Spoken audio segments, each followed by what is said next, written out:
Então, meus irmãos, Evangelho de João, capítulo 16, versículo 28, diz assim a Sagrada Escritura: Saí do Pai e vim ao mundo. Outra vez deixo o mundo e vou para o Pai. Vou ler de novo. Saí do Pai e vim ao mundo.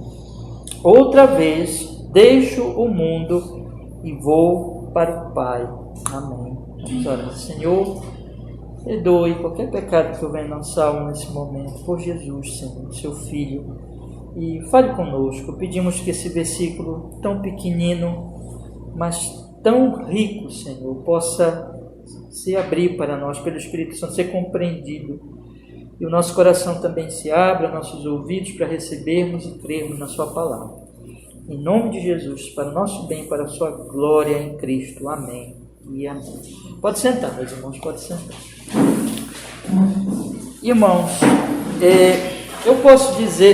podemos dizer que com esse versículo, o Senhor Jesus Cristo, ele encerra o último discurso que nós estamos estudando já há alguns meses aqui na nossa igreja.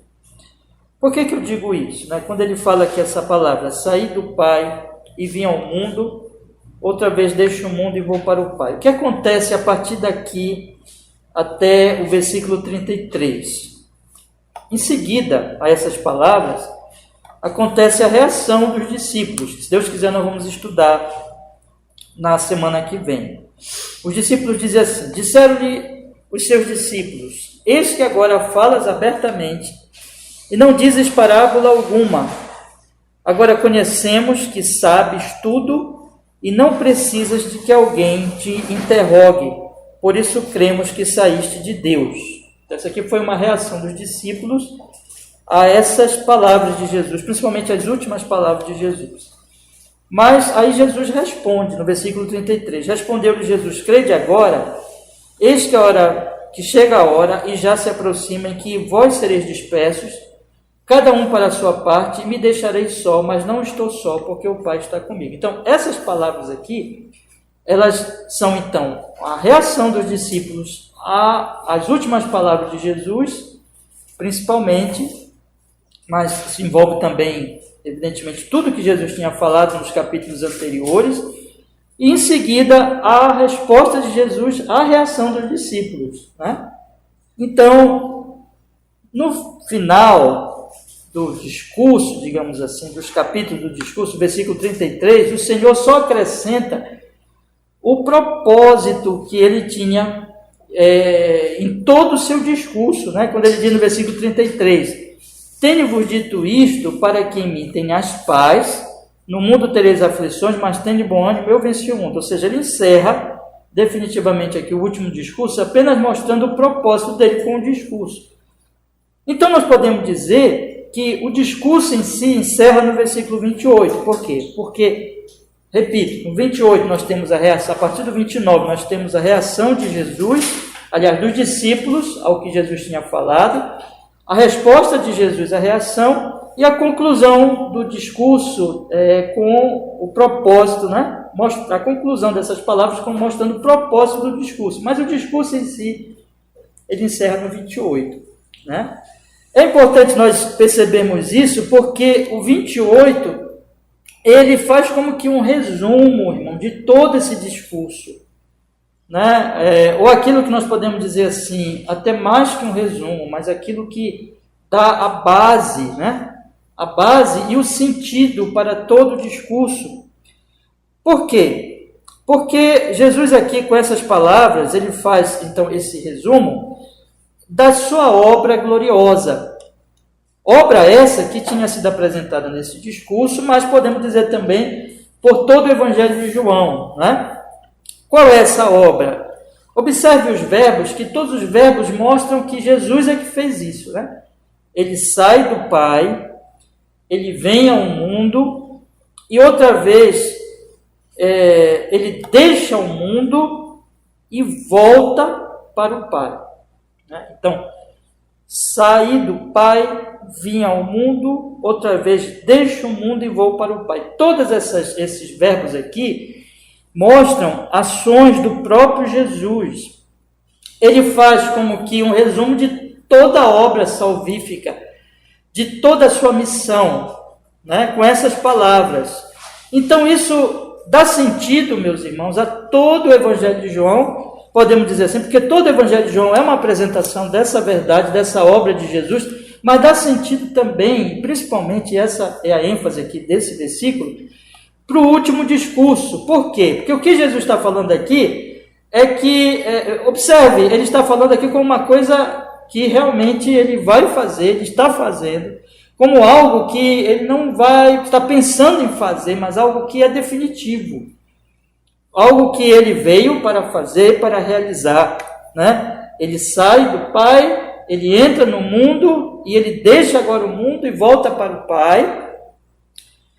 E isso, meus irmãos, aqui, dentro desse discurso, está bem colocado, porque o que está acontecendo no discurso?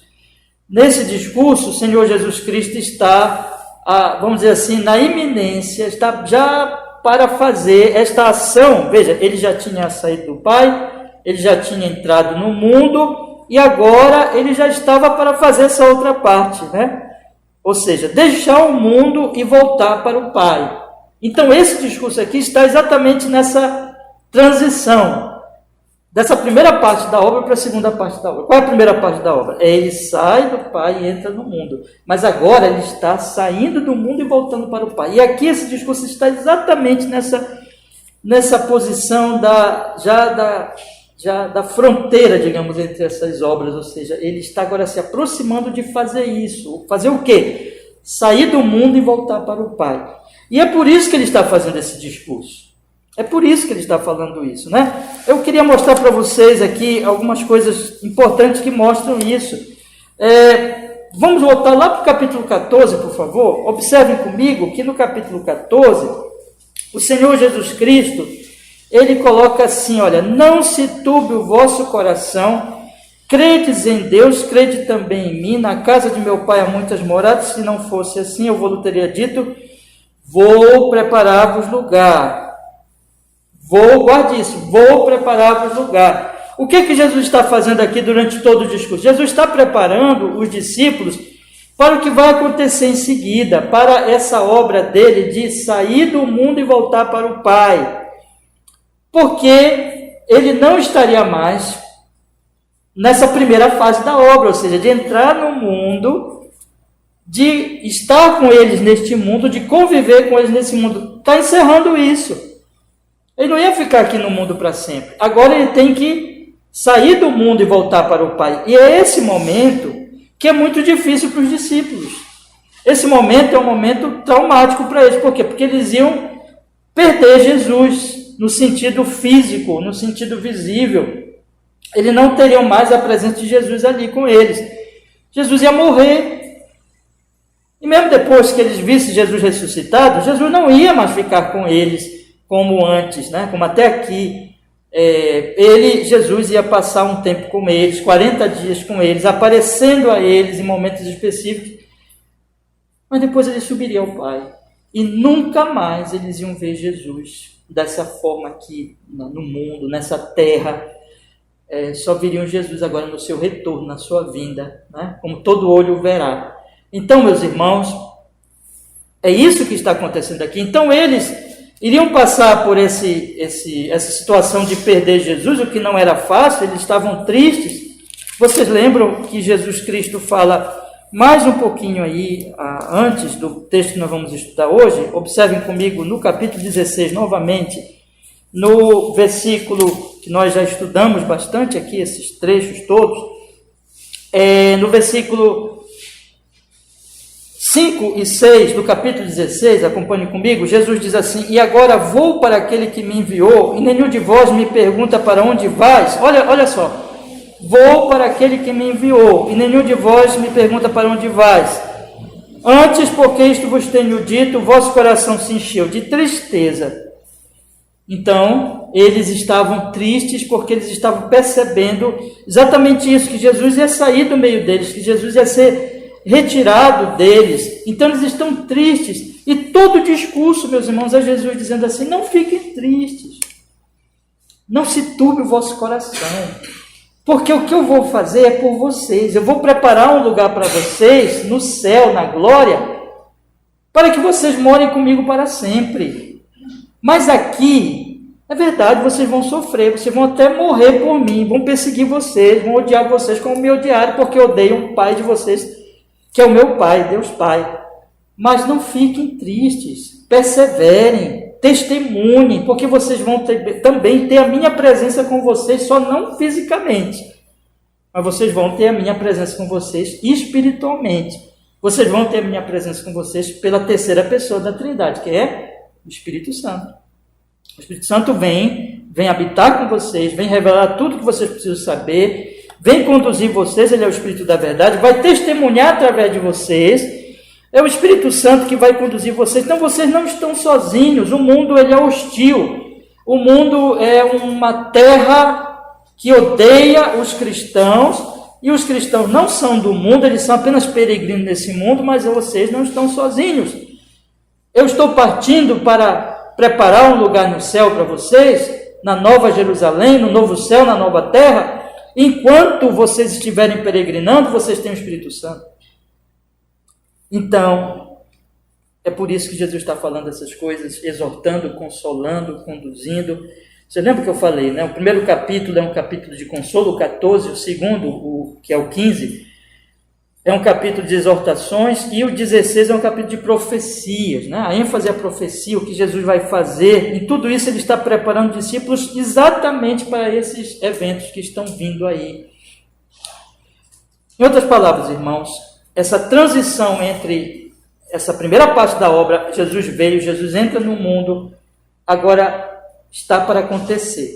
Da primeira parte para a segunda parte, ou seja, Jesus sai do mundo e volta para o Pai. E eles precisam estar preparados para isso. E Jesus está preparando aqui. E Jesus, eles têm uma missão agora, que é testemunhar. Os apóstolos, no caso, tinham que escrever o Novo Testamento, né? E eles escreveram, o Espírito Santo iria inspirá-los e conduzi-los nisso, e eles teriam que testemunhar e colocar o fundamento da igreja, que é o fundamento dos apóstolos, que Cristo é a pedra angular, e a partir daí o evangelho iria se expandir.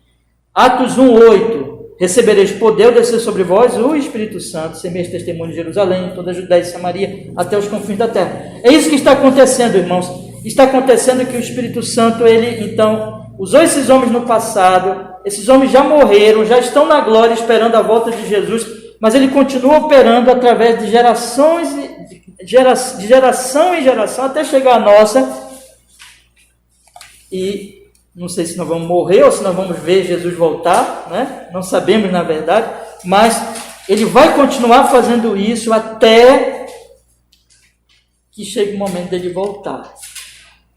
Mas tudo isso que eu estou lhes falando depende dessa obra gloriosa que Jesus resume no versículo 28, ou dessas obras gloriosas que ele resume no versículo 28.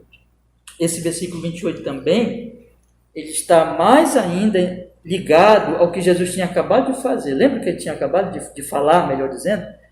Ele tinha dito que no versículo 25, leia comigo aí, disse-vos isto por parábolas. Chega, porém, a hora em que não vos falarei mais por parábolas, mas abertamente vos falarei acerca do Pai. Jesus está falando que essa transição também significaria que eles compreenderiam melhor quem é o Pai. Que eles teriam um conhecimento, que foi o meu assunto da semana passada, que nós fizemos exposição aqui desse trecho, que eles teriam um conhecimento aperfeiçoado do Pai, conheceriam a Deus melhor. E junto com esse conhecimento, eles iriam também orar, baseado nesse conhecimento, porque ele fala no versículo 26, naquele dia pedireis em meu nome, e não vos digo que eu rogarei por vós ao Pai, pois o mesmo Pai vos ama, visto como vós me amastes e crestes que saí de Deus. Então, vamos dizer assim, que tudo desemboca nesse aspecto mais importante. E é isso que Jesus veio fazer. Quando ele fala lá, no capítulo 14 ainda, quando ele responde o seu discípulo, que ele diz assim: eu sou o caminho, a verdade e a vida, ninguém vem ao Pai senão por mim. O que Jesus veio fazer? Jesus veio nos ligar com o Pai. Jesus veio nos reconciliar com o Pai. Jesus veio revelar o Pai para nós nessa obra de reconciliação. E quando nós somos reconciliados, aí nós passamos a conhecer o Pai e nós passamos a viver uma vida de oração. Então, nessa peregrinação, nós vamos orando, nós vamos buscando a Deus, Pai, por meio de Jesus, dirigidos pelo Espírito Santo, na palavra, nas Escrituras, e vamos conhecendo cada vez mais ao Pai. Um processo que vai para toda a vida. Então, tudo isso está especialmente envolvido no versículo 28, porque isso só é possível, irmãos, conhecer o Pai, ter comunhão com o Pai, orar ao Pai, e um dia morar com Jesus, por causa da obra gloriosa de Jesus, porque um dia ele saiu do Pai, porque um dia ele veio a este mundo, porque posteriormente, outra vez, ele deixa o mundo e volta para o Pai. Então eu queria hoje meditar com vocês nesse versículo tão precioso, porque ele dá sentido e ele dá a base para tudo que Jesus falou, e nós precisamos então meditar com mais cuidado nele, tá bom? Vamos fazer isso agora? Eu queria que nós olhássemos aqui, seguíssemos os verbos, né? Nós temos aqui 3 verbos, né? Nós temos o verbo sair, o verbo vir e o verbo vou, né? Tem a ver também com o verbo vir também. Ir, melhor dizendo. Então, observem que ele fala 3 coisas aqui que eu gostaria de estudar com vocês. Sair do Pai, primeira coisa que ele fala. A segunda coisa que ele fala: vim ao mundo.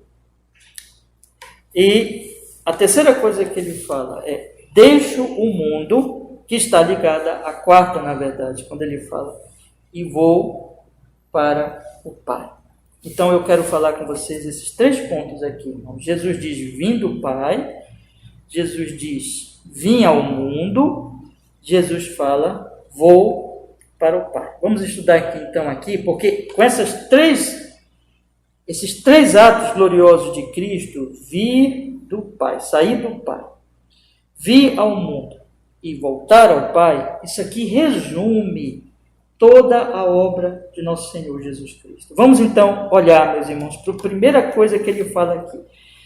Observem, quando ele diz sair do Pai, é muito importante nós entendermos o que ele quer dizer. E eu quero falar para os irmãos aqui que por todo o Evangelho de João e também por esses 3 capítulos aqui que nós estamos estudando especialmente, quando ele diz assim, sair do Pai, ele está falando, meus irmãos, que ele é Deus.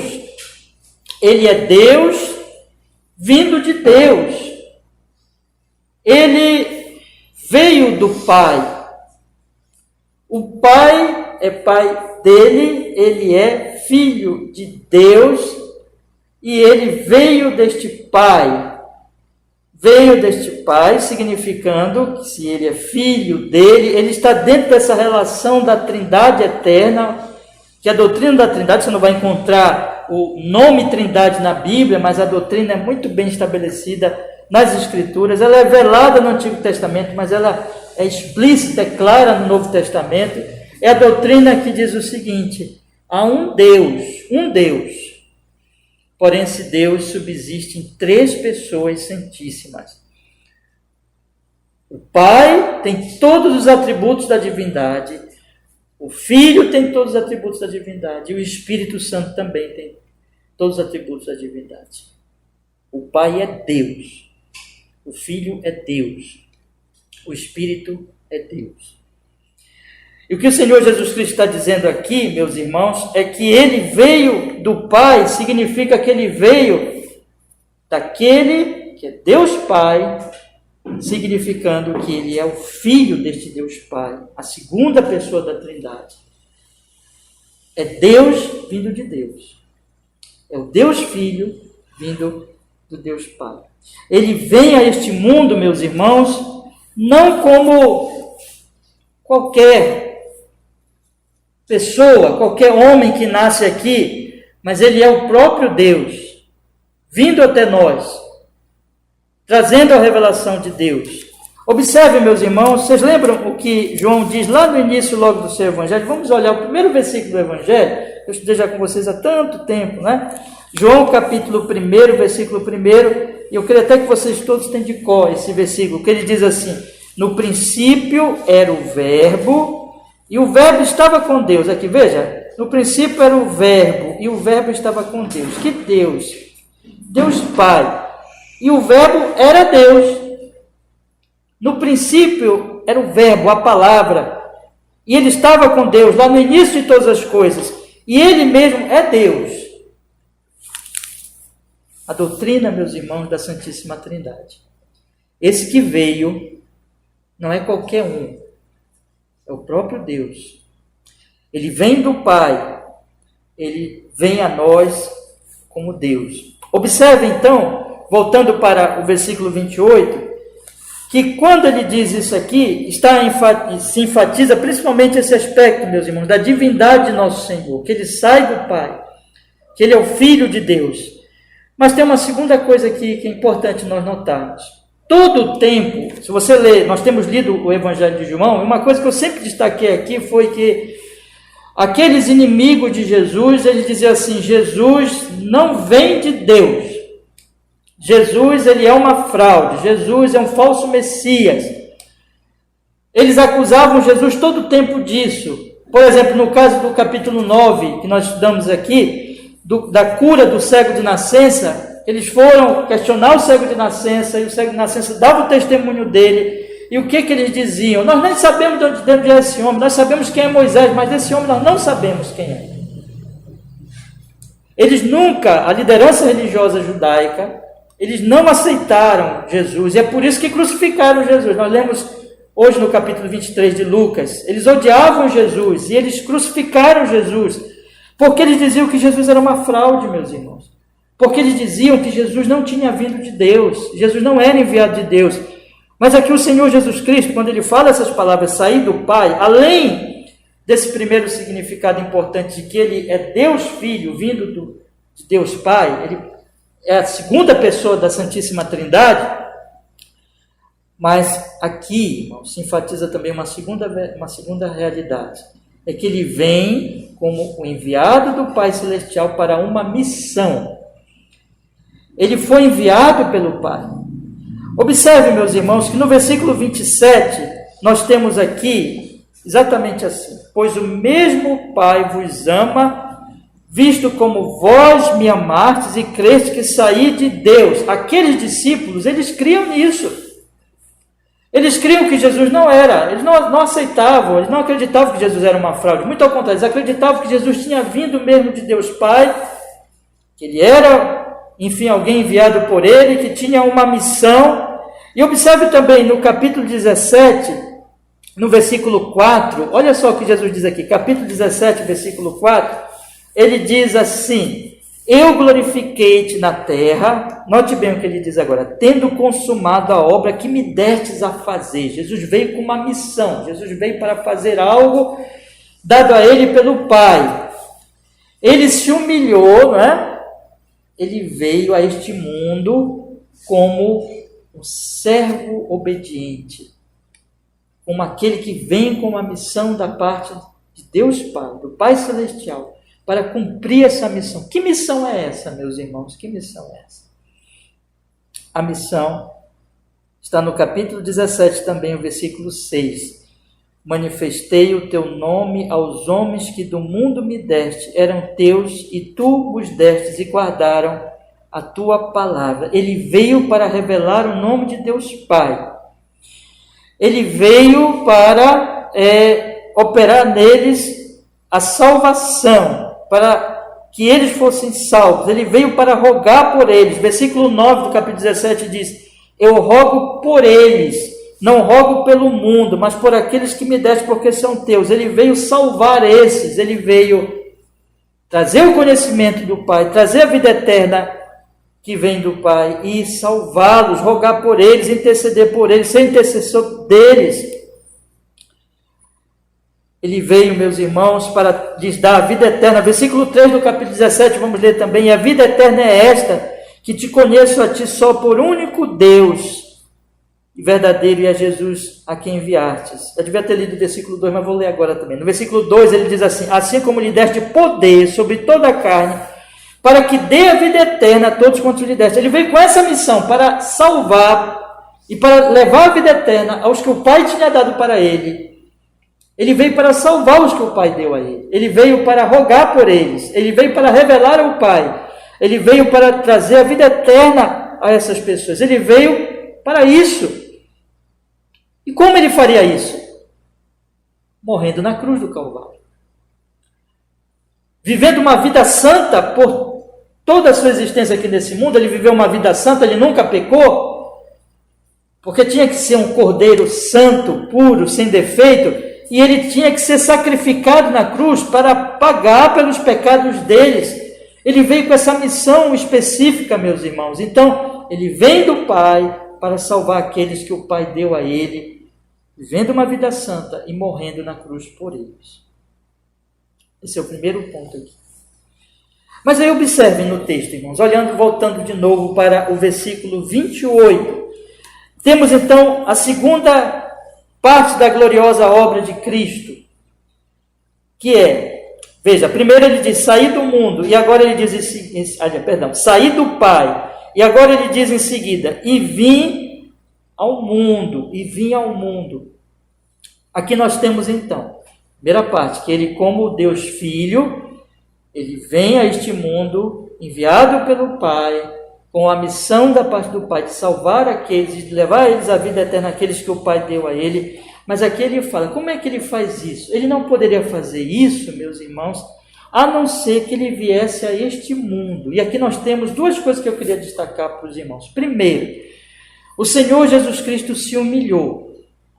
Ele estava na glória celestial. Se você for pegar aqui a forma exaltada como a Bíblia fala de Cristo com o Pai, é muito interessante, é muito importante. Eu quero ler novamente o capítulo 14 com vocês, e vocês percebem aqui, olha, é como, podemos dizer assim, uma posição de humilhação e uma posição futura de exaltação, né? Então, olha o que Jesus diz aqui no capítulo 14, no versículo 1.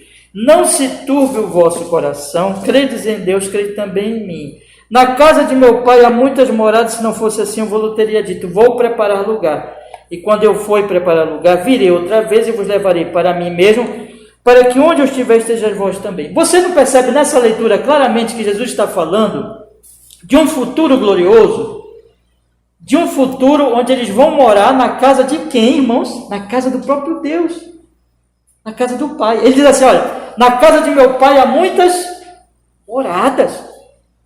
E eu vou preparar lugar para vocês, para que vocês estejam comigo lá, na casa do Pai, na presença do Pai Celestial. Então vocês estão ainda agora nesse mundo baixo, nesse mundo de Adão, nesse mundo da queda, nesse mundo onde tem o pecado e os efeitos do pecado, onde tem toda essa coisa horrível que nós vemos aí. Mas em breve vocês vão morar com o Pai, e vocês vão morar comigo, e eu vou preparar um lugar para vocês na cruz. É isso que ele está dizendo. Então, aqui nós vemos bem claramente que há uma situação de um mundo baixo, desta vida aqui, e Jesus está falando de algo muito mais glorioso, infinitamente glorioso, a casa do Pai, em que em breve eles estarão com o Pai. Mas olha só outra coisa, meus irmãos, no capítulo 17, de novo que eu estou lendo bastante, a gente vai, se Deus quiser estudar, muito em breve aí, quando entrarmos nesse trecho, olha o que Jesus diz no versículo 22. Eu dei-lhes a glória que a mim me deste, para que sejam um como nós. Dei-lhes a glória. Que glória é essa? A glória que vem de Deus. Não é a glória deste mundo, olha só. É a glória que vem de Deus. Eu dei-lhes a glória que a mim me deste, para que sejam um como nós. Olha o que ele fala. Agora, no versículo 24. Pai, estou lendo o capítulo 17, tá, irmãos? Versículo 24. Pai, aqueles que me deste, quero que onde eu estiver também eles estejam comigo. Para quê, irmãos? Para que vejam a minha glória. Que me deste, porque me amaste antes da fundação do mundo. Pai justo, o mundo não te conheceu, mas eu te conheci, e estes te conheceram, que tu me enviaste a mim. E eu lhes fiz conhecer o teu nome, os farei conhecer mais, para que com o amor com que me tens amado esteja neles e eu neles esteja. Mas observe, irmãos, então. Pai, aqueles que me deste, quero que onde eu estiver também eles estejam comigo, para que vejam a minha glória. Já pensou o que é morar com Jesus, irmãos? Ele diz assim, eu quero que eles vejam a minha glória. A glória que ele sempre teve. A glória da Trindade. Deus é glorioso. A glória que ele, digamos assim, ele nesse momento, o que Jesus faz? Eu vou voltar para o versículo 28. Vocês percebam isso, né? A glória do Pai. Jesus diz que vai nos levar para a glória. Então, irmãos, onde é que os discípulos estão? Na glória? Não, eles estão neste mundo, nesse mundo de Adão. Nesse mundo, nessa terra afetada pelo pecado. Nesse mundo onde existe o pecado e a morte. Onde existe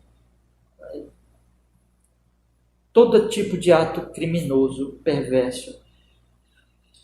Toda a opressão, todo sofrimento, toda a tristeza, tudo que é de mais feio e imundo. Nesse mundo onde existe doença, como essa pandemia, e guerra, como essa que está tendo lá na Ucrânia. Nesse mundo que as coisas são baixas, vis, sujas, difíceis, manchadas pelo pecado. Nesse mundo onde a própria natureza geme por causa do pecado. Nesse mundo onde existe pecado e morte. É o mundo dos homens.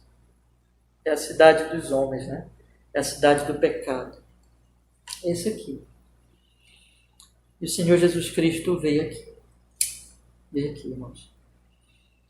Então, ele deixou a sua glória e ele veio aqui. Por causa de você, por causa de nós. Para salvar aqueles que o Pai tinha dado a ele. Aqueles que me deste. Está entendendo? Não foi para salvar. Não foi assim, veio aqui para salvar, se desse para salvar quem fosse crer nele ou não, dependendo se cresce ou não nele. Ele gostaria de salvar todo mundo, mas ele vai salvar só aqueles que vão crer nele, que não depende de Deus nem dele. Não, não é assim. Ele veio salvar os que o Pai deu para ele, já desde a eternidade. Ele veio a este mundo por amor a estes. Ele veio a este mundo porque ele veio preparar o lugar para a glória vindoura para estes. Nós vamos estudar bastante isso no capítulo 17, quando a expressão dele, os que me deste, vai se repetir várias vezes no capítulo 17. Vamos estudar, se Deus quiser. Então, esse versículo, irmãos, ele é tão pequeno, mas ele é tão glorioso. Você pode passar horas meditando nisso. Meu Senhor Jesus, o Senhor deixou a sua glória para vir a este mundo por causa do seu povo, com uma missão da parte do Pai Celestial. É isso que ele veio fazer.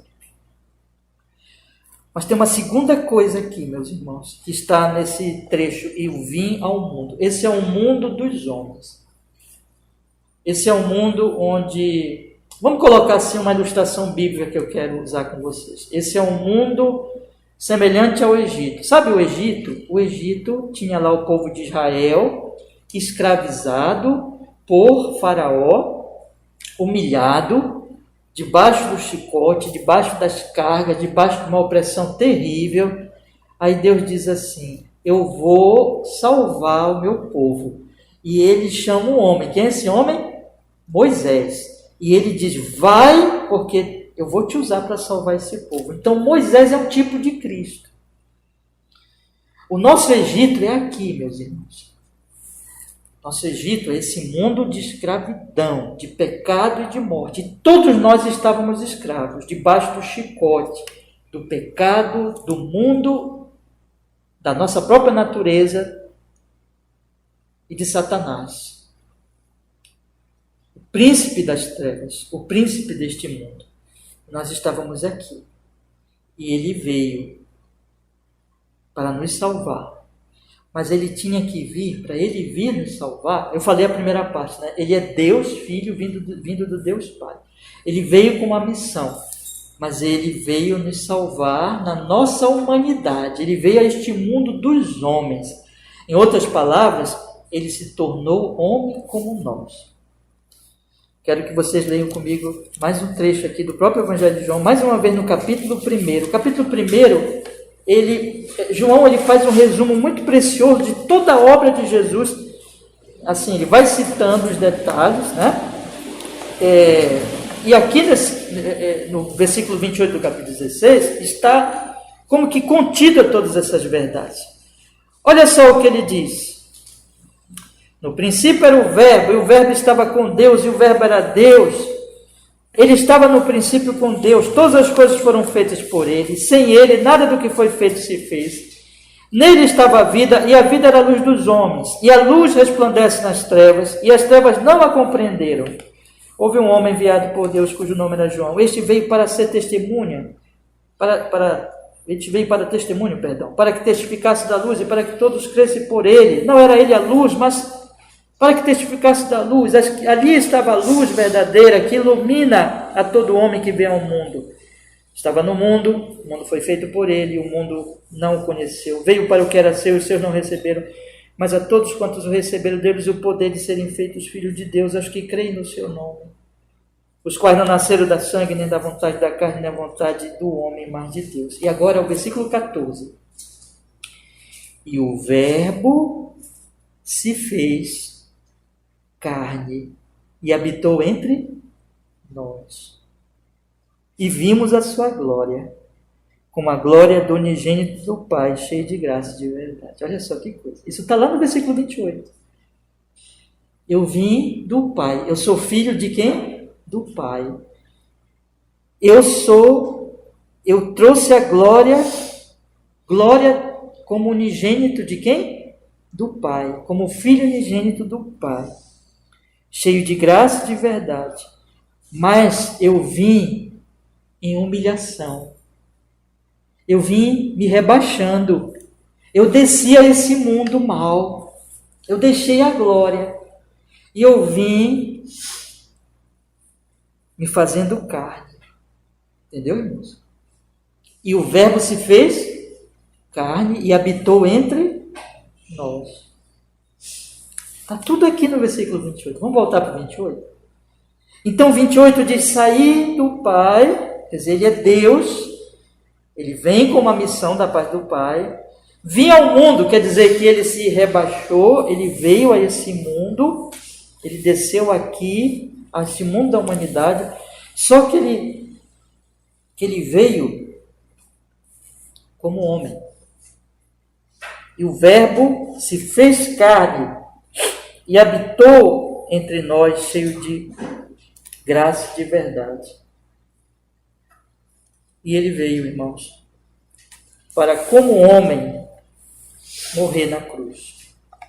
Nós já estudamos aqui há vários domingos o catecismo ortodoxo que diz: só Deus podia nos salvar. Só Deus podia nos salvar da ira de Deus. Jesus é Deus. Mas para que ele pudesse nos salvar, ele tinha que ser homem. Porque ele vinha salvar anjos? Não, ele veio salvar o quê? Homens. Então ele se tornou homem. Ele não deixou de ser Deus. Ele continuou sendo Deus. Mas só podiam enxergar a divindade naquele homem. Esse Deus se revestiu de humanidade. E só podiam enxergar a divindade deste homem, a glória do unigênito Filho de Deus, pela fé. Pela fé. Pela fé. Jesus tinha acabado de falar, meus irmãos, versículo 27, vamos ler agora, do capítulo 16. pois o Pai vos ama, visto que me amastes e crestes que saí de Deus. Pela fé. Só iriam enxergar em Cristo a glória dele, a glória do unigênito Filho de Deus. Naquele homem, ele era um homem como outro qualquer. Como outro qualquer. O físico dele, a aparência dele externa, era de homem. Ele veio em estado de humilhação, ele veio na fraqueza. Vocês não leem na Bíblia que ele sentia o quê? Sentia cansaço, sentia fome. Ele veio em estado de humilhação, ele veio como qualquer homem. 100% Deus, 100% homem. E ele tinha que ser homem. Mas o Deus homem, 100% Deus, porque só Deus podia nos salvar. Mas 100% homem, porque ele tinha que salvar homens, e ele tinha que assumir os pecados dos homens, ser o Adão deles. O primeiro Adão matou os homens.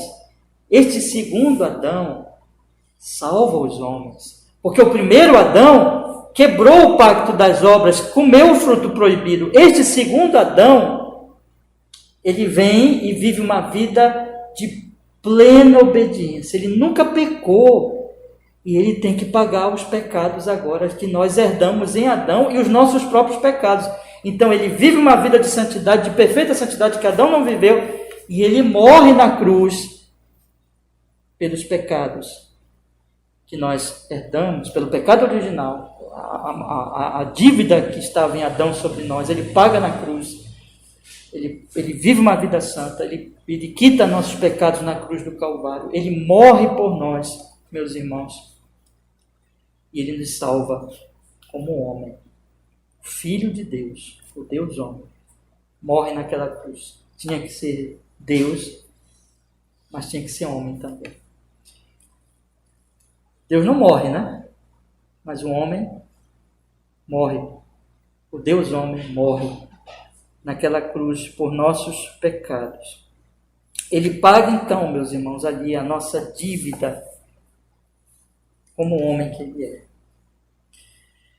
Essa foi a missão que ele recebeu de Deus Pai. Ele sai do mundo, sai do Pai, vem ao mundo, e agora vem a última parte. E a última parte é essa: outra vez deixo o mundo e vou para o Pai. E aqui está o ponto da missão em si, daquilo que ele veio fazer, porque ele veio no final ser sacrificado, ser entregue por nós. O que o Senhor Jesus está falando aqui, meus irmãos? E o que os evangelhos relatam, inclusive o evangelho de João? E aí nós vamos juntar os evangelhos com Atos dos Apóstolos também. Nós temos o quê? Que o Senhor Jesus Cristo ele vai voltar ao Pai.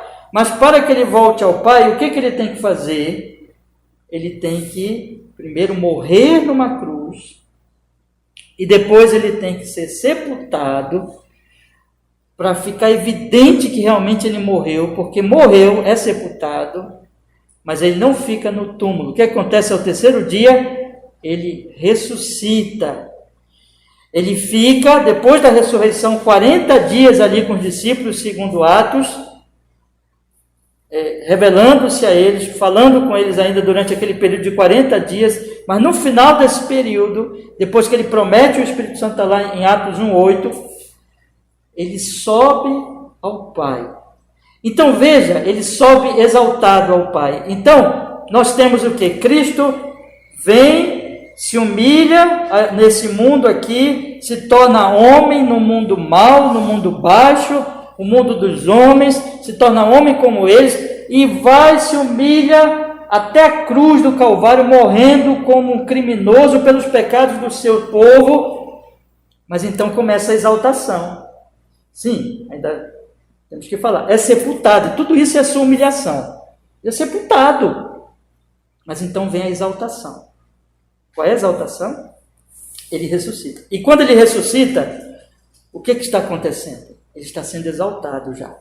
O Pai está dizendo: este é o meu Filho amado, de fato. Esse é o verdadeiro Messias, esse é o verdadeiro Salvador. Ele ressuscita e depois ele sobe ao Pai exaltado, como aquele que venceu, como aquele que cumpriu a missão. Qual era a missão? Vim salvar os que o Pai deu a ele. Então, esse movimento, meus irmãos, esse movimento aqui, olha, de sai do Pai, vem ao mundo, e agora deixa o mundo e volta para o Pai. Humilhação e exaltação.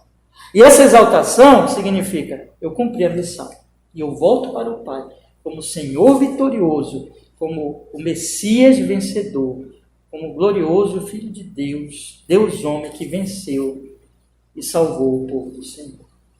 E agora ele está lá só o quê, irmãos? Ele está reinando.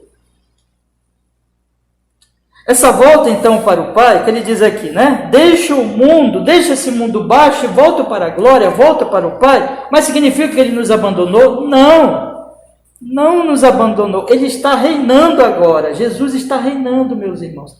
E ele reina especialmente na sua igreja, né? O reino dele já está em nós. Ele reina sobre tudo, mas de forma especial na sua igreja, pelo Espírito Santo. Ele está aqui conosco agora, pelo Espírito Santo. Então, lembra que ele disse aqui, vamos ler aqui, irmãos, o versículo 16, aqui do capítulo 16 mesmo, acompanhe comigo, ele diz assim, um pouco e não me vereis mais, outra vez um pouco e ver-me-eis, porquanto vou para o Pai. E lá, no versículo 21, esse grande versículo, né, que ele fala, dá o exemplo da mulher quando está para dar à luz, ele diz assim, a mulher quando está para dar à luz sente tristeza, porque é chegada a sua hora, mas depois de ter chegado, de ter dado à luz a criança, já não se lembra da aflição, pelo prazer de haver nascido um homem no mundo. Assim também vós agora, na verdade, tendes tristeza, mas outra vez vos verei, e o vosso coração se alegrará, e a vossa alegria ninguém vos tirará. Verei como? A ênfase aqui, lembra que eu falei que Jesus volta de 3 maneiras? Volta na ressurreição, volta no Espírito no Pentecostes e voltará no final. Mas a ênfase aqui é o Espírito Santo. Jesus voltou para a igreja, irmãos, no Espírito Santo. Ele está conosco no Espírito Santo. Ele é o Rei exaltado que enviou o Espírito Santo no Pentecostes. Ele é aquele que enviou, mas para isso ele teve que morrer na cruz. Eu vou ler mais um versículo aqui com vocês, no versículo 7 do capítulo 16, que ele diz assim, todavia digo-vos a verdade, que vos convém que eu vá, porque se eu não for, o Consolador não virá, mas quando eu for, vô-lo enviarei. Ele que enviou o Espírito Santo. Mas para ele enviar, ele tinha que chegar lá ao Pai. Mas ele chegaria ao Pai por meio desses atos gloriosos.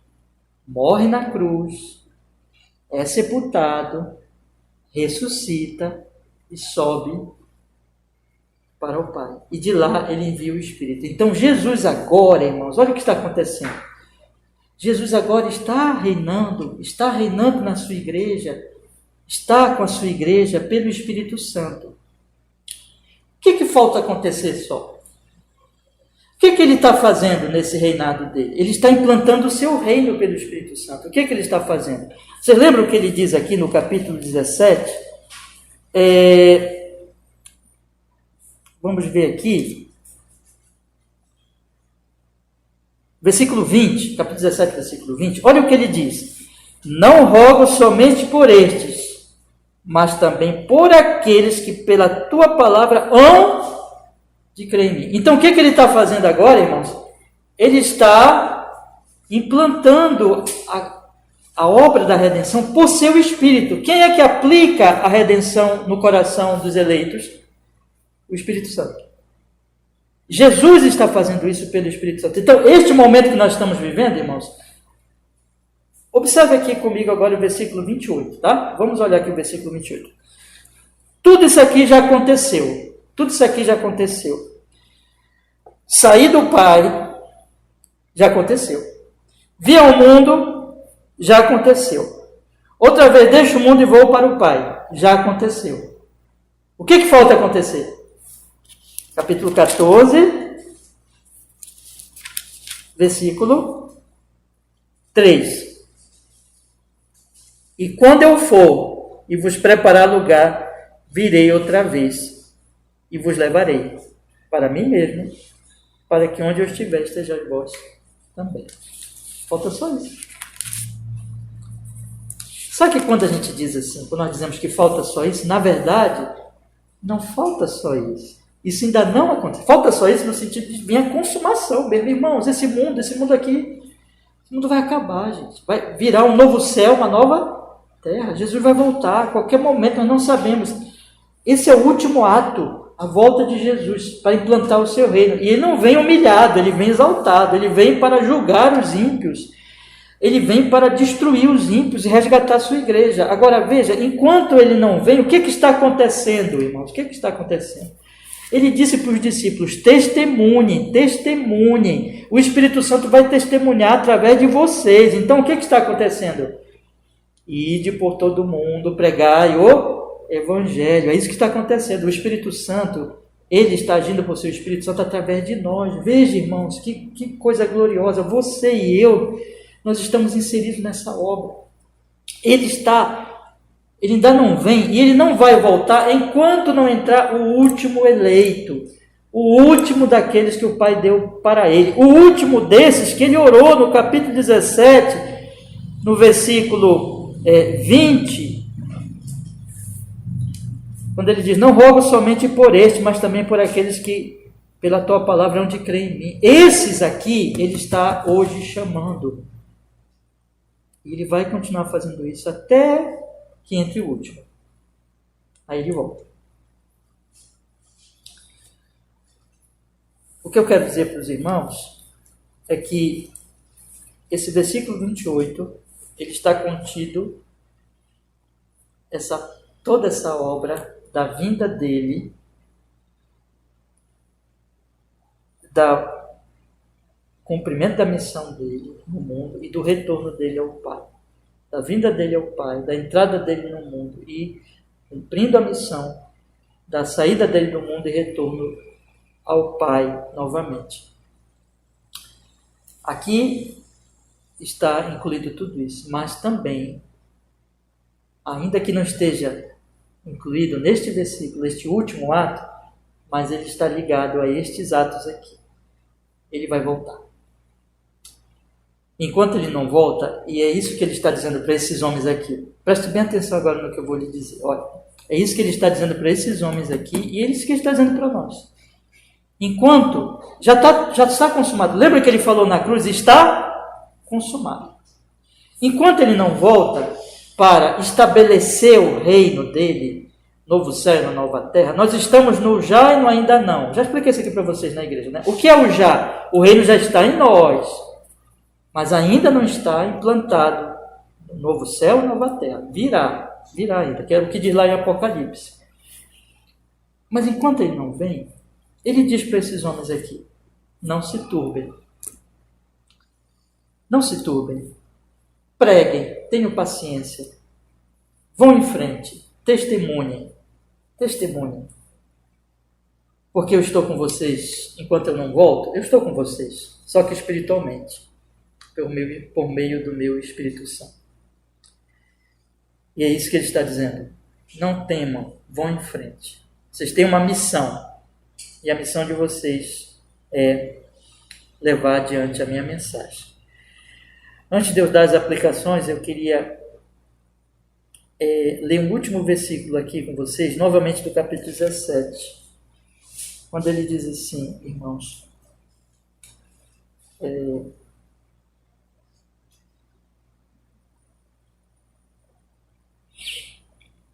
quando ele diz aqui no versículo 15 em diante, não peço que os tires do mundo, mas que os livres do mal. Não são do mundo, eu vou ler mais alguns aqui adiante para a gente pegar o contexto, tá? Não são do mundo, porque eu do mundo não sou. Santifica-os na verdade, a tua palavra é a verdade. Olha o que ele diz no versículo 18. Assim como tu me enviastes ao mundo, também eu os enviei ao mundo. É isso que nós estamos fazendo aqui, irmãos. Cada um de vocês está inserido nisso aqui. Você foi enviado ao mundo por aquele que veio como enviado do Pai para testemunhar dele. Por isso que a gente ainda está aqui. Por isso que nós ainda não morremos. Nós só vamos morrer quando ele quiser nos levar. Ou vai se encerrar todo esse período quando ele voltar a implantar o seu reino, porque ainda falta testemunho da igreja. Ou testemunho de Jesus através da igreja. É por isso que nós estamos aqui, meus irmãos. Eu queria encerrar então com alguns conselhos breves para vocês, tá bom? Primeiro, meus irmãos, esse versículo, eu sei que eu estou aqui falando com cristãos, com crentes, mas é sempre importante nós dizermos o seguinte aqui: creiam em Jesus. Eu quero deixar bem claro aqui, de forma solene hoje à noite, que Jesus é o único Salvador. É o único que pode salvar você. Que todos aqui creiam nele. Que todos aqui confiem só nele como seu Salvador. Porque, irmãos, só ele é a esperança. Esse mundo está passando. Esse mundo vai chegar no fim. Jesus veio aqui para salvar os seus. Creia nele, você será salvo. Esse é o primeiro conselho que nós podemos dar diante de um texto como esse tão precioso. Creia em Jesus. O segundo conselho que eu quero lhe dar, meu querido irmão: vivam nele. Olha só, que vivamos em consolo, alegria, permanecendo nele, em amor e fé, testemunhando dele, esperando a sua volta. É isso que ele tem que viver, irmãos. Olha, preste bem atenção. O trabalho de vocês, o casamento de vocês, o estudo de vocês, essa semana que vocês vão viver agora, vocês têm que colocar na perspectiva, né? Vocês têm que inserir isso nessa questão de que vocês estão aqui para testemunhar dele e para viver cumprindo essa missão diante dos homens, esperando o retorno dele. Vocês não estão aqui para construir um império nesse mundo e para viver para esse mundo, mas vocês estão aqui como um mundo passageiro, como peregrinos. Então viva em Cristo, viva alegrando-se nele, confiando nele, consolando-se nele. Olha, nós vamos sofrer, esse mundo não é fácil, irmãos, aqui é um mundo de pecado, nós vamos sofrer, mas vamos sofrer e passar tudo que tivemos que passar aqui, mas nessa perspectiva de que nós somos peregrinos e de que em breve nós estaremos com ele. Viva assim essa vida aqui nesse mundo. Terceiro lugar, que olhemos e dependamos dele, que reina em nós por seu Espírito na palavra. Então veja, Jesus agora está no céu. Jesus agora está na glória, só esperando o momento de ele vir nos buscar. Nós devemos estar sempre olhando para ele, dependendo dele em tudo, porque dele vem toda a nossa misericórdia, a santificação, as graças, os auxílios que nós precisamos ter para a nossa peregrinação. Então, estejamos sempre olhando para ele e nunca nos esqueçamos, irmãos, ele reina, ele é o rei, ele é o Senhor. Não importa o que aconteça no mundo, Jesus reina. E ele reina especialmente em nós, por seu Espírito na palavra. Então, não esqueça disso. Então, olhe sempre para ele, espere sempre a direção dele, por seu Espírito na palavra. E um último conselho que eu quero lhe dar, meus irmãos. Esse é o conselho que está aqui, especialmente nos últimos versículos, com o qual este se liga. Cresça no conhecimento do Pai. Olha, enquanto nós estamos aqui nesse mundo, nós não estamos aqui para testemunharmos de Cristo desvinculado de um outro aspecto, ou seja, que enquanto nós estamos aqui, nós estamos testemunhando de Cristo, nós estamos testemunhando do Pai Celestial, mas de do Pai que nós conhecemos em Cristo. Então, nós só podemos testemunhar, guarde isso, cada vez melhor e cumprir a nossa missão, na medida que nós crescemos no conhecimento do Pai em Cristo, por obra do Espírito Santo, meditando na palavra e orando continuamente. Foi o que eu falei, especialmente semana passada, sobre a necessidade de nós conhecermos ao Pai, conhecendo ao Pai, nós crescemos numa vida de oração, meus irmãos. Então nós temos que fazer isso. Busque todos os dias conhecer mais ao Pai Celestial por meio do seu Filho Jesus, na iluminação do Espírito Santo que está conosco, meditando na palavra, orando, buscando a Deus. E você, quanto mais você fizer isso, mais você será usado por Deus como uma testemunha da obra do Senhor Deus Todo-Poderoso. Enfim, meus irmãos, eu queria que vocês guardassem isso no coração. Aquele que saiu do Pai, que veio a este mundo, que deixou o mundo e que voltou para o Pai, em breve vai voltar para nos buscar. Então, o que nós temos que fazer? Viver para Ele, testemunhando dele, até a hora que Ele nos chamar, seja pela morte, seja quando Ele voltar a este mundo. Que bom, né? Se nós estivermos vivos quando Ele voltar, né? Acho que todo crente deseja isso, né? Mas a gente não sabe a volta dele. Mas o mais importante é que nós temos essa bendita esperança. Jesus vai voltar e vamos esperando o retorno dele, né? Maranata, ora bem, Senhor Jesus. Amém. Vamos orar? Ó Senhor, obrigado porque nós podemos hoje à noite meditar, Senhor, nesse versículo tão precioso, tão glorioso, que faz um resumo excelente da sua obra, que deixou o Pai, que veio a este mundo, que morreu por nós e que voltou ao Pai depois da ressurreição, na ascensão, e que nos envia agora o mundo para testemunhar, e que em breve voltará. Que nós possamos, Senhor, viver nessa perspectiva, nessa verdade, testemunhando, proclamando o seu santo amor e conhecendo cada vez mais ao Senhor. Em Jesus oramos e agradecemos. Amém.